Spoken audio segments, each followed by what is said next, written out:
जोश में कोई कमी नहीं है। इन्हीं शब्दों के साथ मैं आपसे निवेदन करता हूं कि हमारे प्रिय प्रधानमंत्री श्री नरेंद्र मोदी जी का तालियों की गड़गड़ाहट से स्वागत करें।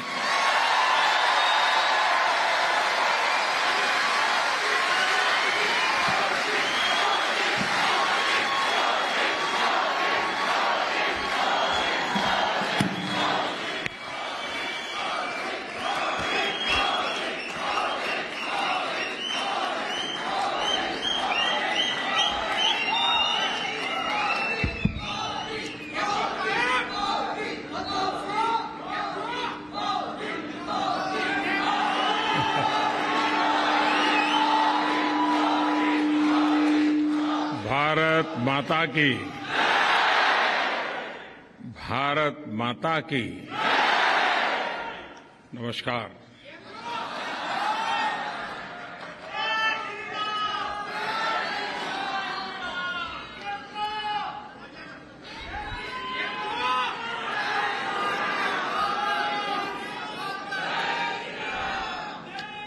ये मेरा सौभाग्य है कि मुझे मां भारती के संतानों को आज जर्मनी में आकर के मिलने का अवसर मिला है।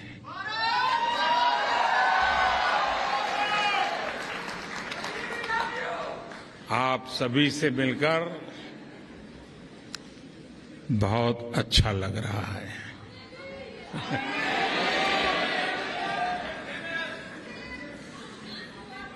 आप में से बहुत से लोग जर्मनी के अलग अलग शहरों से आज यहां बर्लिन पहुंचे हैं। आज सुबह मैं बहुत हैरान था कि ठंडी का समय है, यहां भारत में गर्मी बहुत है इन दिनों,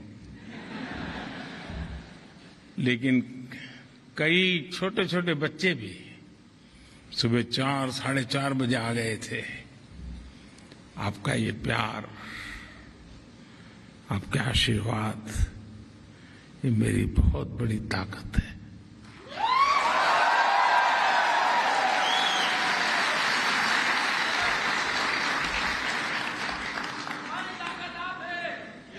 मैं जर्मनी पहले भी आया हूं,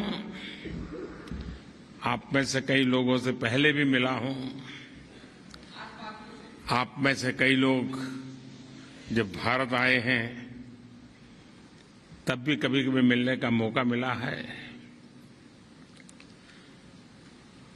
और मैं देख रहा हूं कि हमारी जो नई पीढ़ी है, जो यंग जनरेशन है, ये बहुत बड़ी तादाद में नजर आ रहे हैं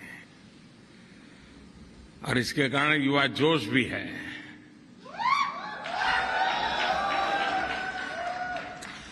लेकिन आपने अपने व्यस्त पल समयों में से ये समय निकाला, यहां आए। मैं हृदय से आप सबका बहुत आभारी हूं। अभी हमारे राजदूत बता रहे थे कि यहां संख्या की दृष्टि से तो जर्मनी में भारतीयों की संख्या कम है, लेकिन आपके स्नेह में कोई कमी नहीं है।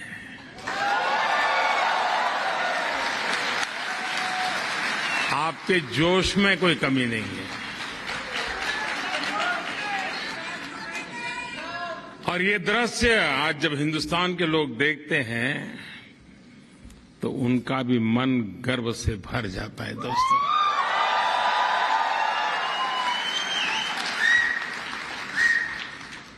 साथियों, आज मैं आपसे न मैं मेरी बात करने आया हूं, न मोदी सरकार की बात करने आया हूं, लेकिन आज मन करता है कि जी भर के आप लोगों को करोड़ों करोड़ों हिंदुस्तानियों के सामर्थ्य की बात करूं, उनका गौरवगान करूं, उनके गीत गाऊं। और जब मैं कोटि कोटि हिंदुस्तानियों की बात करता हूं तो सिर्फ वो लोग नहीं जो वहां रहते हैं, वे लोग भी जो यहां रहते हैं। मेरी इस बात में दुनिया के हर कोने में बसने वाले मां भारती के संतानों की बात है। मैं सबसे पहले जर्मनी में सफलता के झंडे गाड़ रहे आप सभी भारतीयों को बहुत बहुत बधाई देता हूं, बहुत बहुत शुभकामनाएं देता हूं।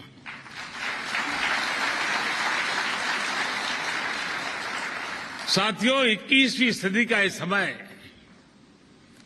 भारत के लिए, हम भारतीयों के लिए और विशेष करके हमारे नौजवानों के लिए बहुत महत्वपूर्ण समय है। आज भारत मन बन चुका है और भारत ने वो मन बना लिया है। भारत आज संकल्प लेकर के आगे बढ़ रहा है। आज भारत को पता है कहां जाना है, कैसे जाना है, कब तक जाना है।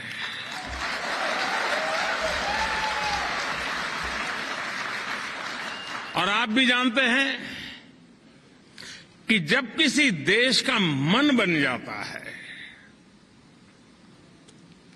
तो वो देश नए रास्तों पर भी चलता है और मनचाही मंजिलों को प्राप्त करके भी दिखाता है।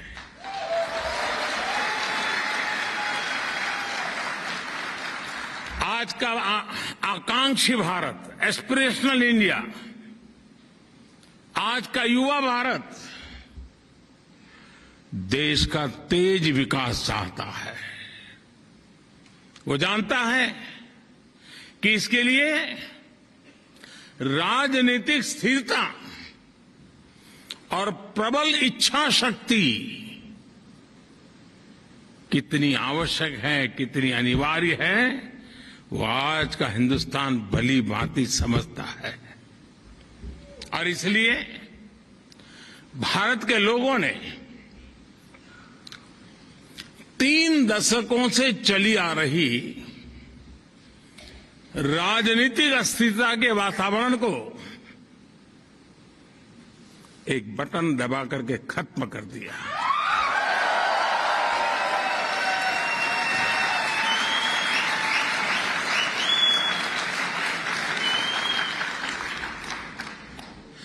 भारत के मतदाता को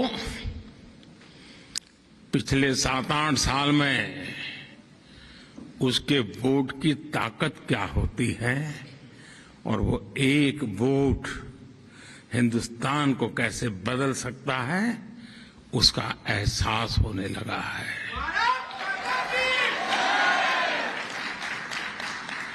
सकारात्मक बदलाव और तेज विकास की आकांक्षा ही थी कि जिसके चलते 2014 में भारत की जनता ने पूर्ण बहुमत वाली सरकार चुनी और 30 साल के बाद ऐसा हुआ है। ये भारत की महान जनता की दूरदृष्टि है कि साल 2019 में उसने देश की सरकार को पहले से भी ज्यादा मजबूत बना दिया।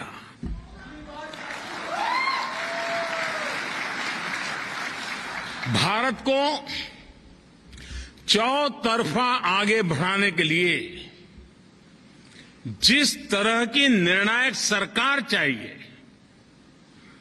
वैसी सरकार को ही भारत की जनता ने सत्ता सौंपी है।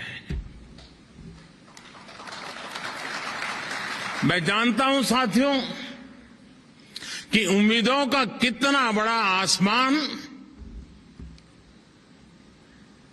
हमसे जुड़ा हुआ है, मुझसे जुड़ा हुआ है। लेकिन मैं ये भी जानता हूं कि मेहनत की पराकाष्ठा करके खुद को खपाकर कोटि कोटि भारतीयों के सहयोग से, उन कोटि कोटि भारतीयों के नेतृत्व में भारत नई ऊंचाई पर पहुंच सकता है।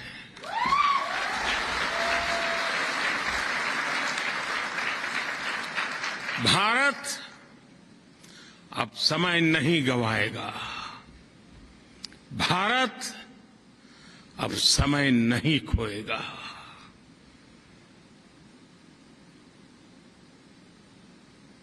आज वक्त क्या है, इस वक्त का सामर्थ्य क्या है और इसी वक्त में पाना क्या है, वह हिंदुस्तान भली भांति जानता है।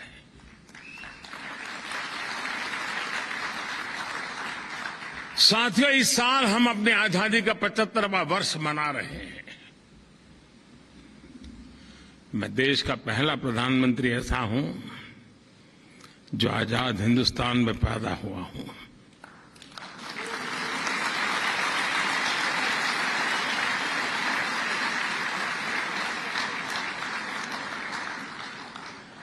भारत जब अपनी आजादी के 100 वर्ष मनाएगा, अभी 25 साल हमारे पास है, उस समय देश जिस ऊंचाई पर होगा, उस लक्ष्य को लेकर के आज हिंदुस्तान मजबूती के साथ एक के बाद एक कदम करते हुए तेज गति से आगे बढ़ रहा है। साथियों, भारत में ना कभी साधनों की कमी रही और ना ही संसाधनों की कमी रही। आजादी के बाद देश ने एक मार्ग तय किया, एक दिशा तय की, लेकिन समय के साथ जो बहुत सारे परिवर्तन होने चाहिए थे, जिस तेजी से होने चाहिए थे, जितने व्यापक होने चाहिए थे, किसी न किसी कारण से हम कहीं पीछे छूट गए।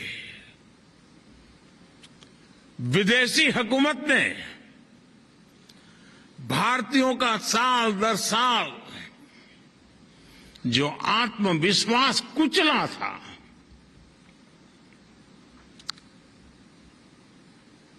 उसकी भरपाई का एक ही उपाय था, फिर से एक बार भारत के जन जन में आत्मविश्वास भरना, आत्मगौरव भरना, और उसके लिए सरकार के प्रति भरोसा बनना बहुत जरूरी था।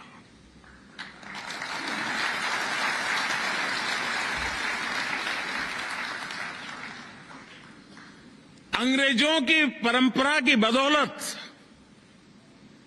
सरकार और जनता के बीच में एक भरोसे की बहुत बड़ी खाई थी। शक के बादल मंडरा रहे थे, क्योंकि अंग्रेजों की हुकूमत में जो देखा था उसमें उसके परिवर्तन नजर आए। उसके लिए जो गति चाहिए, उस गति का अभाव था, और इसलिए समय की मांग थी कि सामान्य मानवीय की जिंदगी में से सरकार कम होती चली जाए, सरकार हटती जाए, मिनिमम गवर्नमेंट, मैक्सिमम गवर्नेंस।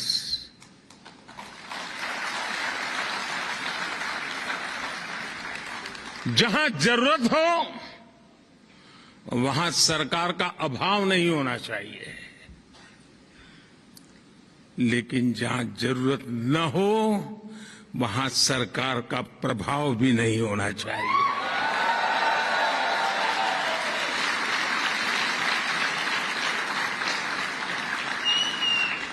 साथियों, देश आगे बढ़ता है जब देश के लोग, जनता जनार्दन स्वयं उसके विकास का नेतृत्व करे। देश आगे बढ़ता है जब देश के लोग आगे आकर के उसकी दिशा तय करें। अब आज के भारत में सरकार नहीं, मोदी नहीं, बल्कि देश की कोटि कोटि जन ड्राइविंग फोर्स पर बैठे हुए हैं। इसलिए हम देश के लोगों के जीवन से सरकार का दबाव भी हटा रहे हैं और सरकार का बेवजह का दखल भी समाप्त कर रहे हैं।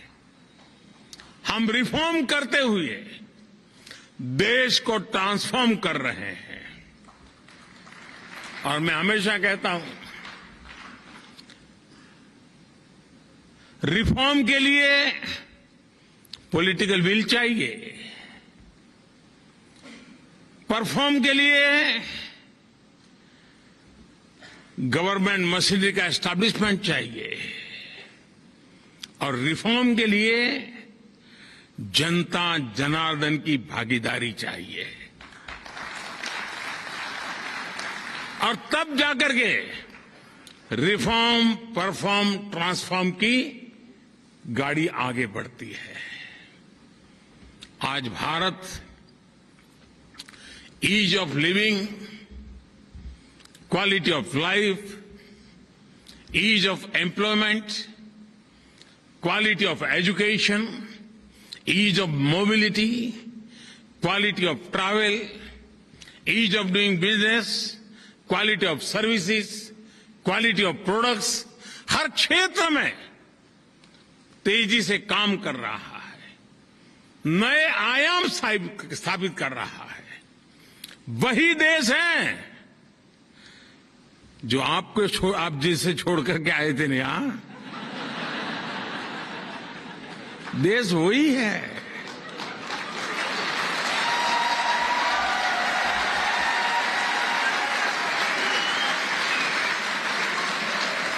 ब्यूरोक्रेसी भी वही है, दफ्तर भी वही है, टेबल भी वही है, कलम भी वही है, फाइल भी वही है। वही सरकारी मशीन है, लेकिन अब नतीजे बहुत बेहतर मिल रहे हैं।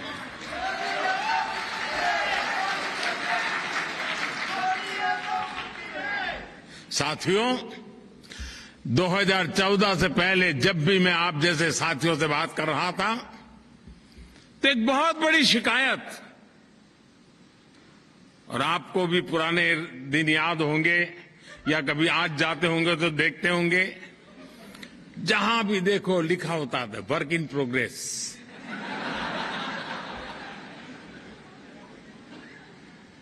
मैं किसी की आलोचना नहीं कर रहा, लेकिन हमारे यहां होता यही रहा कि पहले कहीं सड़क बनती है, फिर बिजली के लिए सड़क खोदी जाती है, फिर पानी वाले पहुंचते हैं, वो पानी फेर देते हैं, फिर टेलीफोन वाले आते हैं, वो कुछ और ही खड़ा कर देते हैं। एक सड़क, बजट खर्च हो रहा है, काम खत्म नहीं हो रहा है। ये मैंने सिर्फ एक उदाहरण दिया क्योंकि आपने अपनी आंखों से देखा है। और इसलिए होता है कि सरकारी विभागों का एक दूसरे के साथ न तो संवाद होता है और न ही जानकारियों का कोई तालमेल। सब अपनी अपनी दुनिया बनाकर उसमें बैठे हुए हैं। हर एक के पास रिपोर्ट कार्ड है कि मैंने इतनी सड़क बना दी, कोई कहे कि मैंने इतने तार डाल दिए, कोई कहे मैंने इतनी पाइप डाल दी, लेकिन परिणाम work in progress. In silos को तोड़ने के लिए अब हमने पीएम गति शक्ति नेशनल मास्टर प्लान बनाया है। चारों तरफ उसकी तारीफ हो रही है। हम हर डिपार्टमेंटल साइलोज को तोड़कर इंफ्रास्ट्रक्चर से जुड़े हर प्रोजेक्ट में सभी स्टेक होल्डर्स को एक ही प्लेटफॉर्म पर लेकर आए हैं। अब सरकारें, सभी विभाग अपने अपने हिस्से का काम एडवांस में प्लान कर रहे हैं। इस नई अप्रोच ने डेवलपमेंट के कार्यों की स्पीड को बढ़ा दी है और स्केल भी बढ़ा दिया है। और भारत की आज अगर जो सबसे बड़ी ताकत है तो वो स्कोप है, स्पीड है और स्केल है। आज भारत में सोशल और फिजिकल इंफ्रास्ट्रक्चर, उस पर अभूतपूर्व निवेश हो रहा है।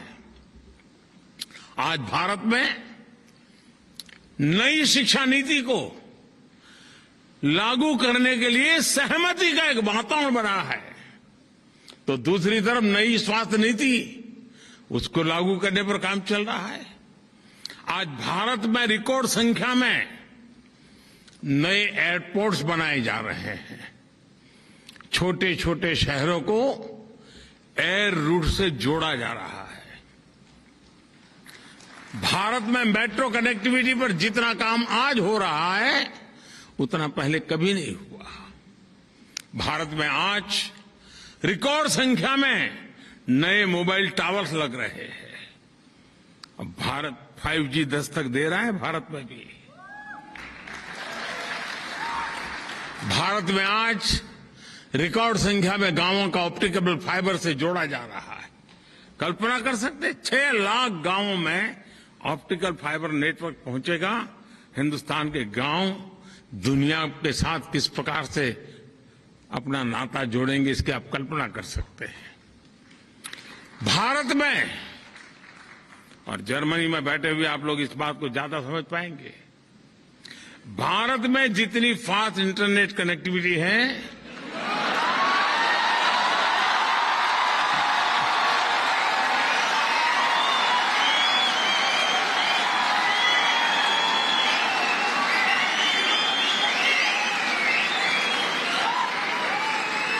और इतना ही नहीं, तालियां तो अब बजने वाली है। तालियां इस बात पर बजने वाली हैं कि जितना सस्ता डेटा है वो बहुत से देशों के लिए अकल्पनीय है।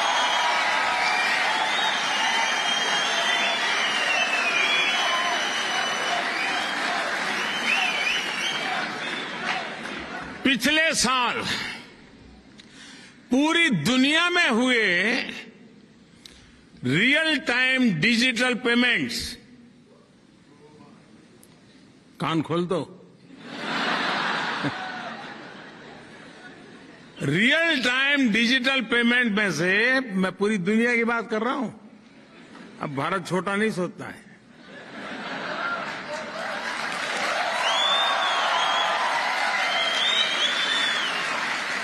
रियल टाइम डिजिटल पेमेंट में से 40% भागीदारी भारत की है।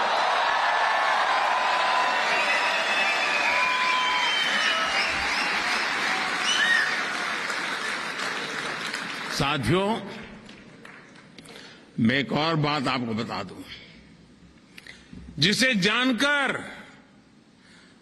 पता नहीं आप बैठे रहेंगे कि नहीं बैठे रहेंगे, लेकिन आपको जरूर अच्छा लगेगा। भारत में अब ट्रैवल करते समय कहीं आते जाते समय जेब में कैश लेकर चलने की मजबूरी करीब करीब खत्म हो चुकी है।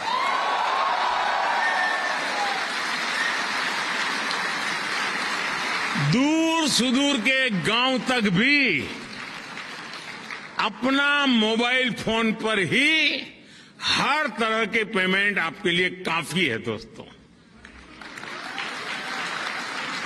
साथियों, आज भारत में गवर्नेंस में टेक्नोलॉजी का जिस तरह इंक्लूजन किया जा रहा है, वो नए भारत की नई पॉलिटिकल विल भी दिखाता है और डेमोक्रेसी की डिलीवरी क्षमता का भी प्रमाण है। आज केंद्र, राज्य और लोकल सरकारों की लगभग,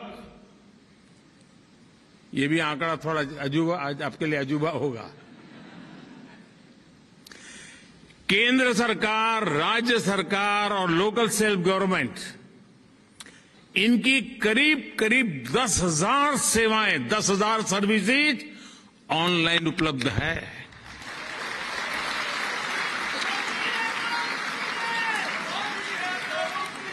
सरकारी मदद हो, स्कॉलरशिप हो, किसान को फसल की कीमत हो, सब कुछ अब डायरेक्ट बैंक अकाउंट में ट्रांसफर होते हैं। अब किसी प्रधानमंत्री को ये कहना नहीं पड़ेगा कि मैं दिल्ली से 1 रुपया भेजता हूं और 15 पैसा पहुंचते हैं।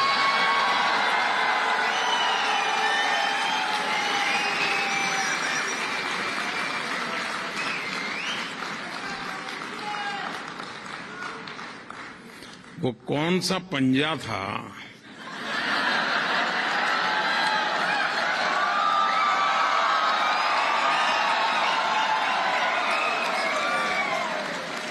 जो 85 पैसा घिस लेता था?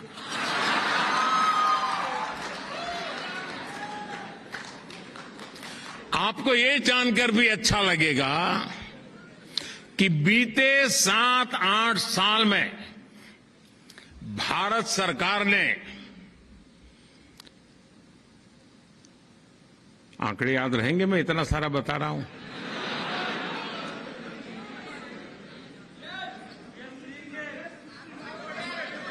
डरो मत, ये आप ही का पुरुषार्थ है, आप ही की कमाल है। पिछले 7-8 साल में भारत सरकार ने डीबीटी, डायरेक्ट बेनिफिट ट्रांसफर, सीधा एक क्लिक किया, जो हकदार है उसके खाते में पैसे चले गए। डायरेक्ट जो डीबीटी के द्वारा हमने पैसे भेजे, वो अमाउंट है 22 लाख करोड़ रुपए से अधिक। यानी अब आप जर्मनी में हैं तो आपको बता दूं, $300 बिलियन से भी ज्यादा बेनिफिशियरीज के खाते में पैसे पहुंचे हैं। बीच में कोई बिचौलिया नहीं, कोई कट की कंपनी नहीं, कहीं कट मनी नहीं। इस वजह से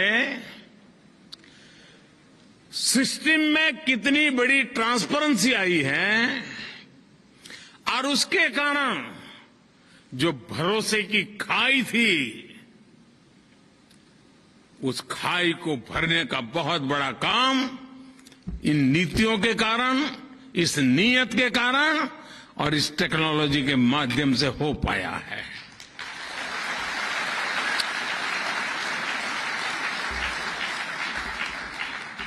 साथियों, ऐसे टूल्स जब हाथ में आते हैं, जब नागरिक एम्पावर होता है, तो बहुत स्वाभाविक है वो आत्मविश्वास से भर जाता है। वो खुद संकल्प लेना शुरू करता है और वो स्वयं संकल्प को सिद्धि में परिवर्तित करने के लिए परिश्रम की पराकाष्ठा करके देखता है और तब जाकर के देश दोस्तों आगे बढ़ता है। और इसलिए दोस्तों, नया भारत आप सिर्फ सिक्योर फ्यूचर की नहीं सोचता, बल्कि भारत रिस्क लेता है, इनोवेट करता है, इंक्यूबेट करता है। मुझे याद है 2014 के आसपास हमारे देश में, इतना बड़ा देश, सिर्फ 200-400 ही स्टार्टअप्स हुआ करते थे। कितने? जरा याद रख के बोलो ना यार। हाँ, और आज 8 साल पहले 200, 300 या 400 स्टार्टअप्स आज 68,000 से भी ज्यादा स्टार्टअप्स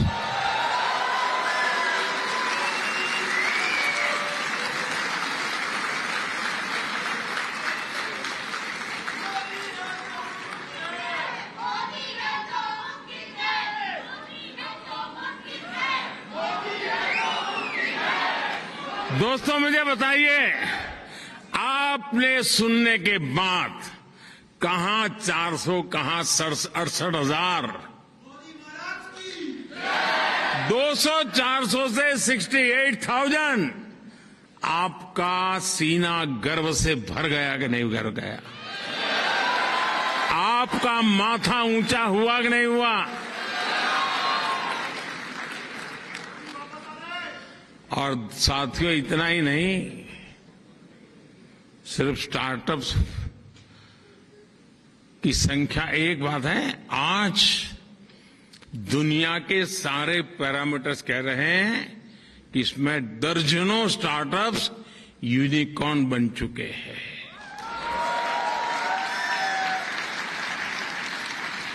और अब मामला यूनिकॉर्न पर अटका नहीं है दोस्तों। आज मैं गर्व से कहता हूं कि मेरे देश में बहुत सारे यूनिकॉर्न्स देखते ही देखते डेकाकॉर्न भी बन रहे हैं, यानी $10 बिलियन का लेवल भी पार कर रहे हैं। मुझे याद है, मैं जब गुजरात में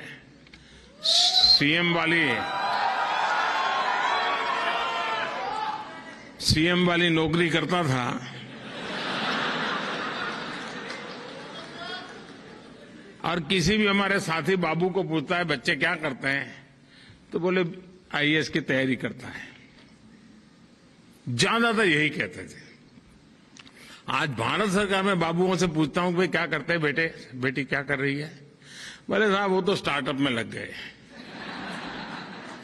ये परिवर्तन छोटा नहीं है दोस्तों।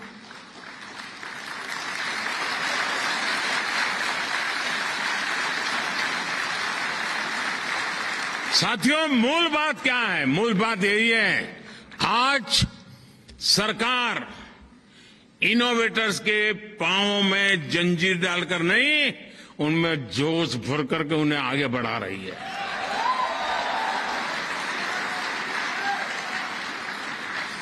अगर आपको जियो स्पेशल क्षेत्र में इनोवेशन करना हो, नए तरह के ड्रोन बनाना हो, या स्पेस के क्षेत्र में कोई नई सैटेलाइट या रॉकेट बनाना हो, इसके लिए सबसे खुला, सबसे नर्चरिंग वातावरण आज हिंदुस्तान में उपलब्ध है दोस्तों।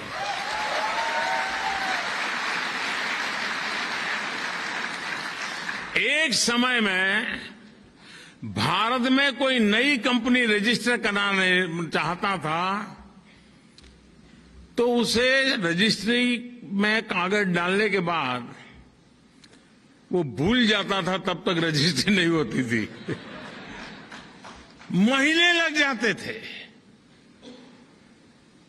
जब भरोसा बढ़ जाता है, सरकार का नागरिकों पर भरोसा बढ़ता है, नागरिकों का सरकार पर भरोसा बढ़ता है, अविश्वास की खाई खत्म होती है।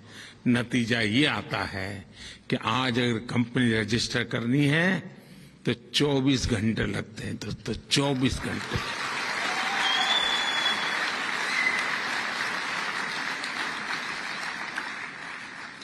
बीते कुछ वर्षों में सरकार की एक आदत थी, एक चैम्बर हो ऑफिस का, 6 टेबल हो, नंबर 1 ने जनवरी में आपसे कुछ चीजें मांगी, नंबर 2 के टेबल वाला फरवरी में फिर वही मांगेगा, फिर नंबर 5 वाला टेबल फरवरी एंड में कहेगा यार वो कागज लाओ जरा, मुझे जरूरत है। यानी नागरिकों को लगातार हजारों की तादाद में दोस्तों कंप्लेंट, ये लाओ वो लाओ, ये लाओ वो लाओ, और वो लेकर के क्या करते थे वो जाने और आप जाने। साथियों, आप हैरान हो जाएंगे, अब ये काम भी मुझे करना पड़ रहा है। 25,000 से ज्यादा कंप्लेंट्स खत्म किए हमने।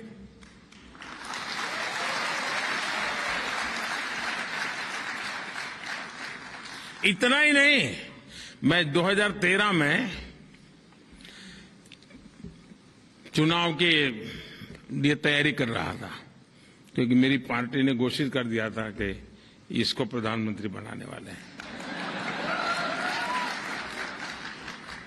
तो मैं जाता गया ऐसे भाषण करता था लोगों से। तो एक दिन दिल्ली में सब व्यापारियों ने मुझे बुलाया,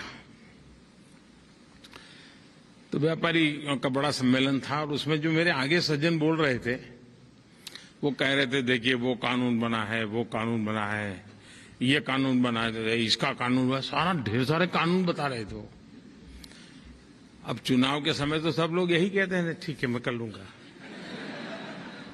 लेकिन दोस्तों मैं जरा दूसरी मिट्टी का इंसान हूं।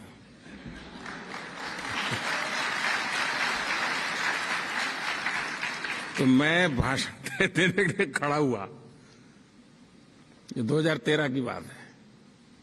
मैं भाषण देने के लिए खड़ा हुआ, मैंने कहा भाई आप लोग कानून बनाने की बात करते हैं, मेरा तो इरादा ही अलग है। अब मुझे पता नहीं, मैं आपको बताऊंगा वोट दोगे कि नहीं दोगे, मेरी तो छुट्टी कर दोगे आप लोग। मैंने कहा मैं आपको वादा करता हूं मैं हर दिन एक कानून खत्म करूंगा आकर के।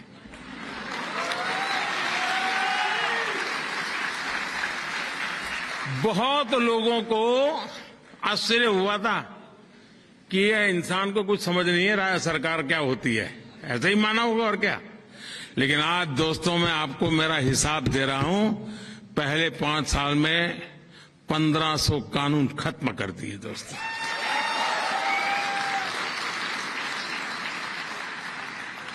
ये सब क्यों? ये नागरिकों पर ये कानूनों की जंजाल का बोझ क्यों? ये भारत देश आजाद हो चुका है ना, देश मोदी का नहीं है, देश 130 करोड़ नागरिकों का है।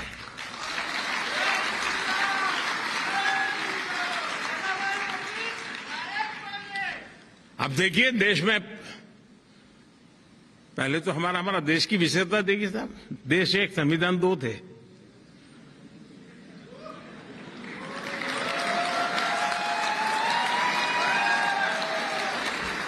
क्यों इतनी देर लगी? पुराने जमाने में कहते थे ट्यूबलाइट।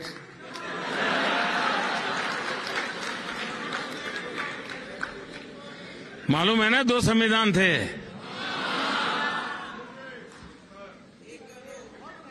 सात दशक हो गए दोस्तों, 7 दशक हो गए एक देश एक संविधान लागू करते करते। अब लागू हुआ दोस्तों।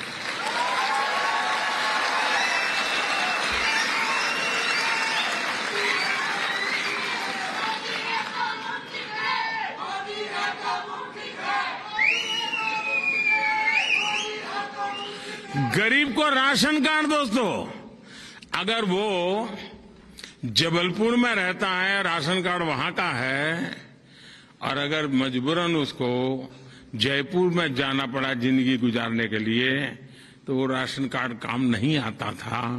देश एक ही था, लेकिन राशन कार्ड अलग थे। आज 1 नेशन 1 राशन कार्ड हो गया।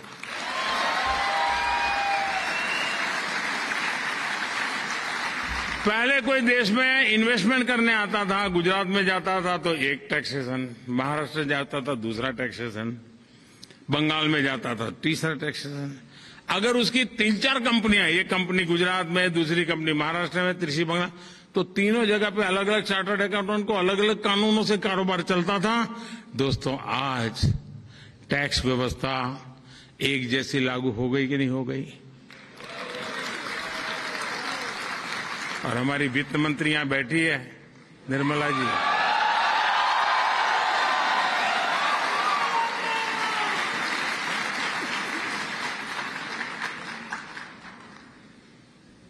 अप्रैल महीने में क्या हुआ मालूम है ना? जीएसटी का रिकॉर्ड कलेक्शन हो गया है, 1,68,000 rupees, 1,68,000 crore. One nation one tax की दिशा में ये मजबूती के साथ हुआ कि नहीं हुआ दोस्तों? साथियों, मेक इन इंडिया आज आत्मनिर्भर भारत का ड्राइविंग फोर्स बन रही है। आत्मविश्वास से भरा भारत आज प्रोसेस ही आसान नहीं कर रहा है, बल्कि प्रोडक्शन लिंक इंसेंटिव से इन्वेस्टमेंट को सपोर्ट भी कर रहा है। इसका बड़ा प्रभाव भारत से होने वाले एक्सपोर्ट पर भी दिख रहा है। अभी कुछ दिन पहले हमने $400 बिलियन एक्सपोर्ट का रिकॉर्ड तोड़ दिया। अगर हम गुड एंड सर्विसेज को देखें तो पिछले साल भारत से $670 बिलियन यानी करीब करीब 50 लाख करोड़ रुपए का एक्सपोर्ट हुआ है। आंकड़ा देख करके हाथ जम गए क्या?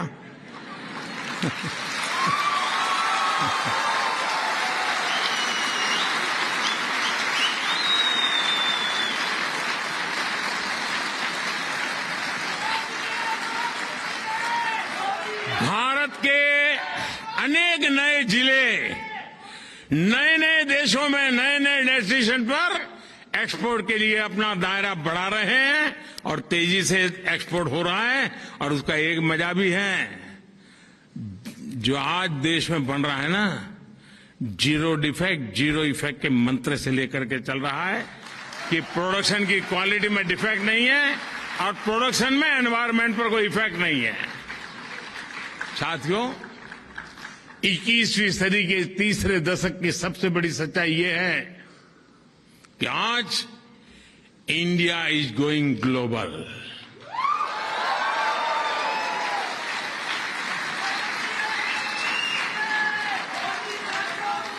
कोरोना के इसी काल में भारत ने 150 से ज्यादा देशों को जरूरी दवाइयां भेजकर अनेकों जिंदगियां बचाने में मदद की।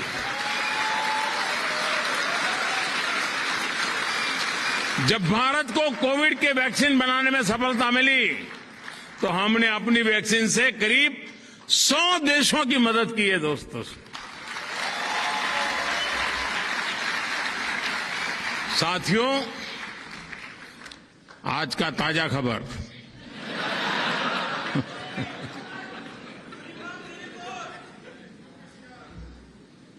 रुकावट के लिए खेद है।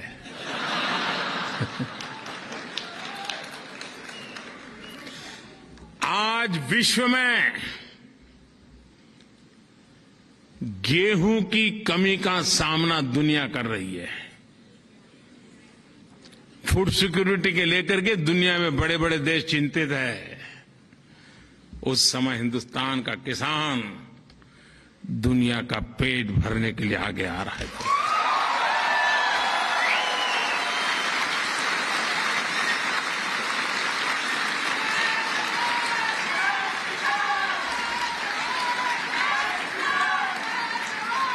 साथियों, जब भी मानवता के सामने कोई संकट आता है तो भारत सॉल्यूशन के साथ सामने आता है।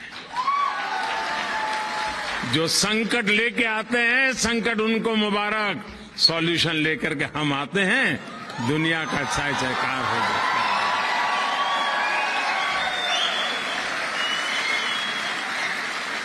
यही दोस्तों, यही नया भारत है, यही नए भारत की ताकत है।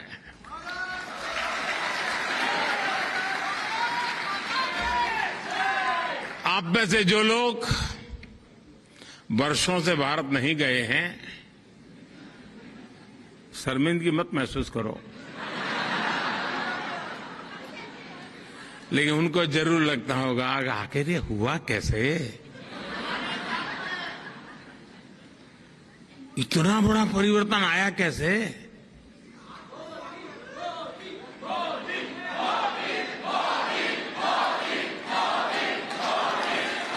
जी नहीं साथियों, आपका आंसर गलत है।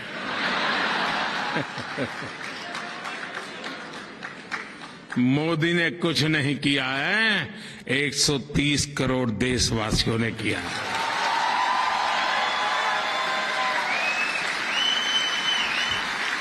साथियों, ग्लोबल होते भारत में आपका योगदान भी बहुत होने वाला है, अहम होने वाला है। आज भारत में लोकल के प्रति जो क्रेज पैदा हुआ है वो वैसा ही है जब आजादी के आंदोलन के समय स्वदेशी वस्तुओं के लिए पैदा हुआ था। अरसे तक हमने देखा कि लोग ये बताया करते थे कि ये चीज हमने उस देश से खरीदी है, ये चीज उस देश की है, लेकिन आज भारत के लोगों में अपने स्थानीय उत्पादों को लेकर के गर्व की नई अनुभूति आई है। आपको भी पता होगा, आज से 20 साल 10 साल पहले जब आप घर चिट्ठी लिखते थे कि मैं फलानी तारीख को आ रहा हूं, तो फिर घर से चिट्ठी आती थी, आते समय ये ले आना। आज जब जाते हो तो घर से चिट्ठी आती है कि यहां सब मिलता है, मत लाना।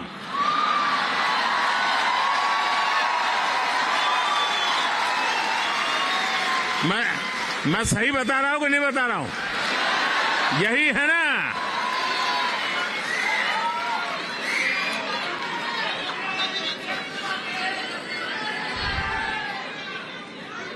दोस्तों, यही ताकत है, और इसलिए मैं कहता हूं वोकल फॉर लोकल। लेकिन आपका लोकल यहां वाला नहीं।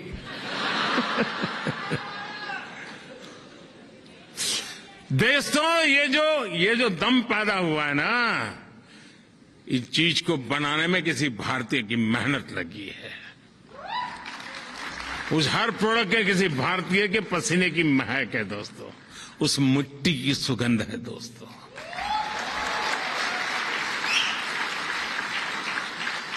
और इसलिए जो हिंदुस्तान में बना हुआ हो, हिंदुस्तान की मिट्टी की जिसमें सुगंध हो, हिंदुस्तान के युवा का जिसमें पसीना लगा हो, वो हमारे लिए फैशन स्टेटमेंट होना चाहिए दोस्तों।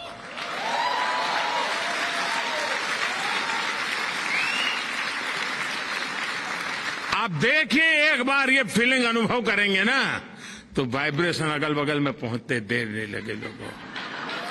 और फिर देखना जब जाओगे आप कि मैं हिंदुस्तान जा रहा हूं 10 दिन के लिए, तो यहां से लोग चिट्ठी देंगे कि वापस आते समय हिंदुस्तान से ले आना।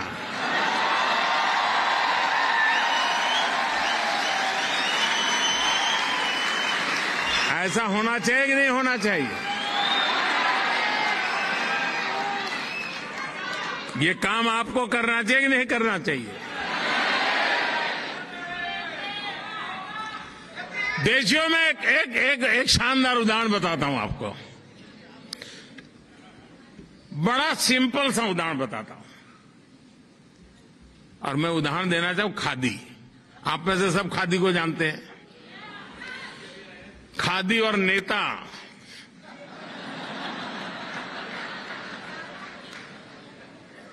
चोली दामन का नाता था। नेता और खादी अलग नहीं होते थे। खादी आते ही नेता दिखता था, नेता दिखते ही खादी दिखती थी।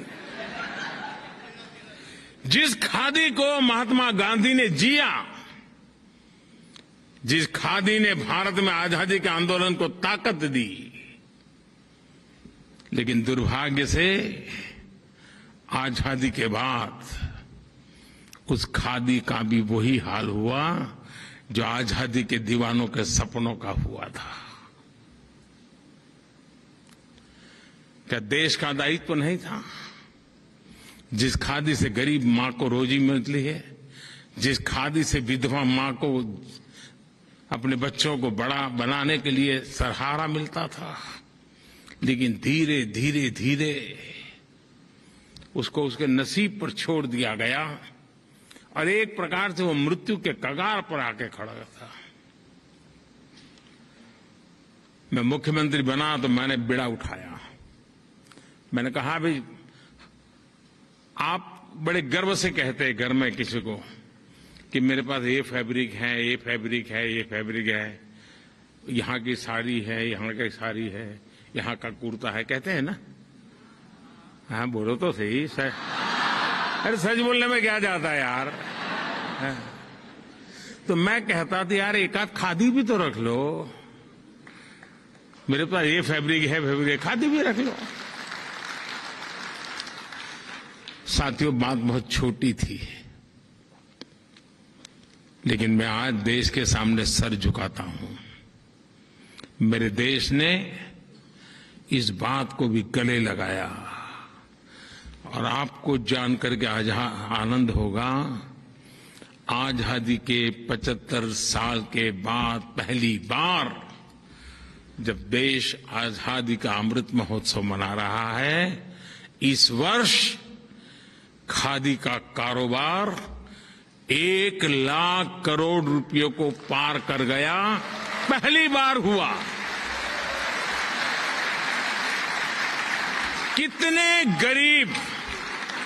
कितने गरीब विधवा माताओं को रोजी रोटी मिली होगी। देखो, पिछले 8 साल में खादी के उत्पादन में जो लगभग 250% की वृद्धि हुई है। और आप दायरा देखिए दोस्तों, मैं जिस मिजाज से स्टार्टअप की बात करता हूं ना, उसी मिजाज से खादी की भी बात करता हूं।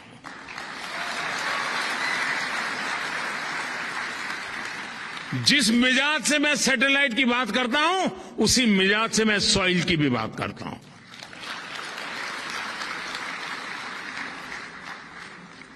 साथियों, आज मैं आप सभी से ये आग्रह करूंगा आगे कि भारत के लोकल को ग्लोबल बनाने में आप भी मेरा साथ दीजिए।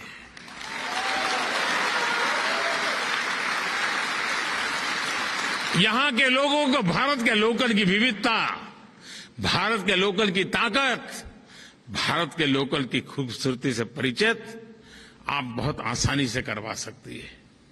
सोचिए, दुनिया में इतना बड़ा इंडियन डायस्पोरा, हर देश में फैला इंडियन डायस्पोरा, और इंडियन डायस्पोरा की विशेषता यह है,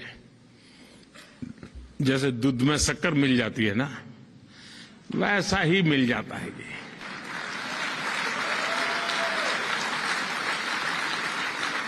और पता ही नहीं चलता, वैल्यू एडिशन कर देता है, दूध को मीठा बना देता है।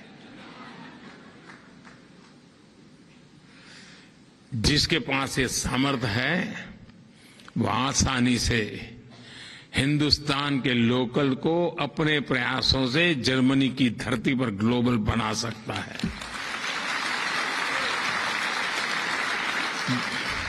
करोगे? कैसी आवाज दब गई? करोगे? कहने में क्या जाता है, मोदी जी कहां भी दोबारा आए। दोस्तों, मैं आप पे भरोसा करता हूं, आप करेंगे, मुझे विश्वास है। दोस्तों, मैं आपको एक और बात याद दिलाना चाहता हूं। हमारा योग हो, हमारा आयुर्वेद हो, हमारी ट्रेडिशनल मेडिसिन के प्रोडक्ट्स हो, आप कल्पना नहीं कर सकते इसका आज इतना पोटेंशियल है। आप हिंदुस्तान से हैं ऐसा कहते ही सामने वाला आपको पूछता होगा, योग जानते हो? पूछता है कि नहीं पूछता है? और आप कुछ भी नहीं जानते, सिर्फ नाक पकड़ना बता दोगे तो भी मानेगा हाँ यार ये मास्टर है।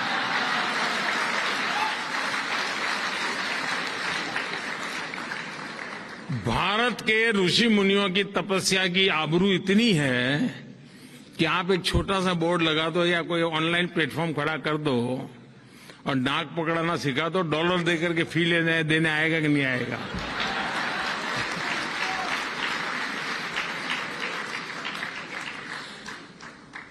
क्या ब्रांड वैल्यू बनाई होगी अपने ऋषियों ने साहब, हैं? हजारों वर्ष पहले ऋषि मुनियों ने जो तप करके छोड़ दिया रास्ता, आज दुनिया गला लगा रही है। लेकिन क्या आप उसके साथ जुड़े हैं क्या? मैं आपसे आग्रह करूंगा, 21 जून को इंटरनेशनल योगा डे है, बहुत दूर नहीं है। अभी से टोलियां बना करके चारों तरफ छा जाइए दोस्तों, हर किसी को नाक पकड़ना सिखा दो दोस्तों।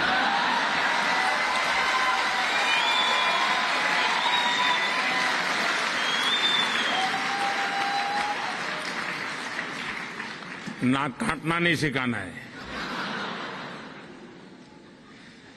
साथियों, आज आपके बीच एक विषय की चर्चा करना चाहता हूं, वो है क्लाइमेट एक्शन।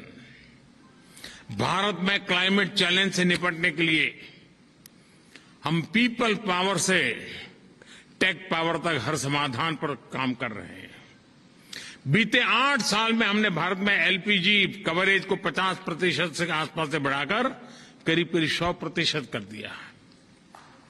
भारत का एलईडी बल्ब, आप जर्मनी वाले हैं तो जरा बल्ब वाली बात जल्दी समझोगे। भारत का लगभग हर घर अब एलईडी बल्ब उपयोग कर रहा है। स्ट्रीट लाइट्स एलईडी हुए। उजाला योजना के तहत हमने देश में करीब 37 करोड़ एलईडी बल्ब बांटे हैं, 37 करोड़। और एलईडी बल्ब का उपयोग ऊर्जा बचत के लिए होता है, एनर्जी सेविंग के लिए होता है।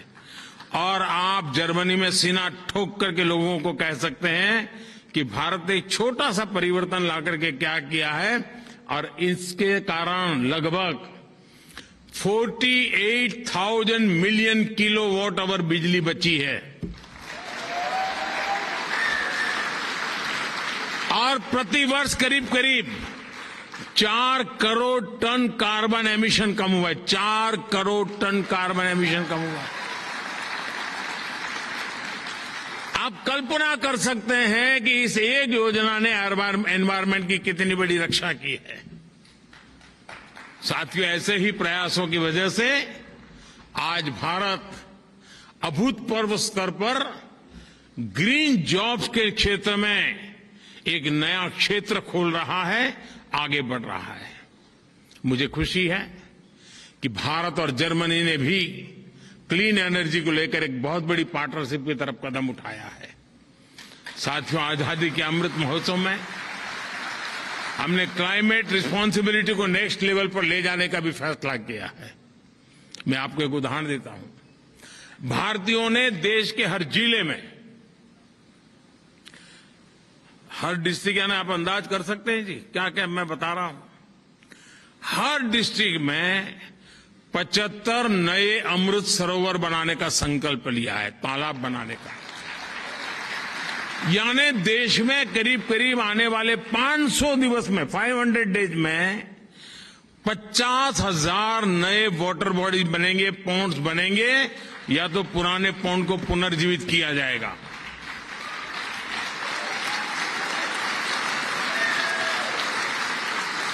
जल ये जीवन है, जल है तो कल है। नारे तो बहुत अच्छे लगते हैं, लेकिन जल के लिए भी तो पसीना बहाना पड़ता है दोस्तों। क्या आप इस अभियान से जुड़ सकते हैं? आप जिस गांव से आए हैं, उस गांव में एक तालाब बने, उस तालाब बनाने में आपका भी सहयोग हो। आप भी उनको प्रेरित करें और आजादी के अमृत महोत्सव में अमृत सरोवर बनाने में दुनिया में फैले हुए हर हिंदुस्तानी का योगदान था। आप कल्पना कर सकते हैं आपको कितना आनंद होगा। साथियों, भारत की बेहतरीन समझ रखने वाले मशहूर जर्मन विद्वान मैक्स मूलर ने इंडो यूरोपियन वर्ल्ड के शेयर्ड फ्यूचर की बात की थी। आप में से सब लोग यहां दिन में 10 बार उसका उल्लेख करते होंगे।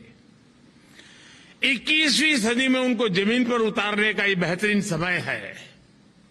भारत और यूरोप की मजबूत साझेदारी दुनिया में पीस और प्रॉस्पेरिटी सुनिश्चित कर सकती है। ये साझेदारी निरंतर बढ़ती रहे। आप भी इसी उत्साह और उमंग के साथ मानव कल्याण के लिए भारत के कल्याण में कुछ न कुछ योगदान देते रहें, क्योंकि हम तो वसुधैव कुटुंबकम वाले लोग हैं।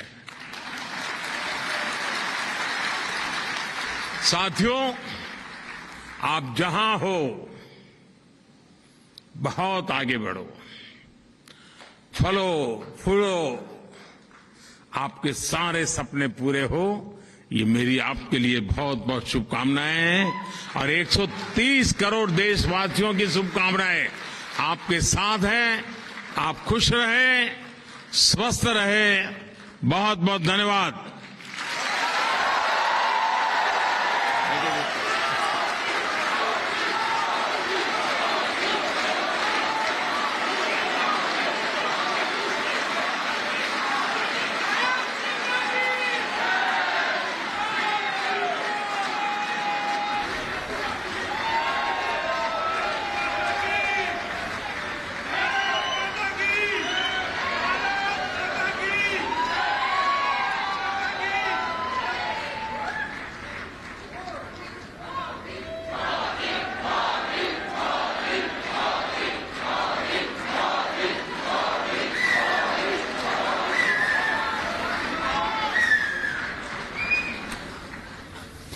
तो अपने 1 घंटे के संबोधन में प्रधानमंत्री नरेंद्र मोदी ने हर उस बात का जिक्र किया कि कैसे भारत ने पिछले कई सालों में उन तमाम आयामों को छुआ है जब आप भारत को छोड़कर आए थे, देश को छोड़कर आए थे।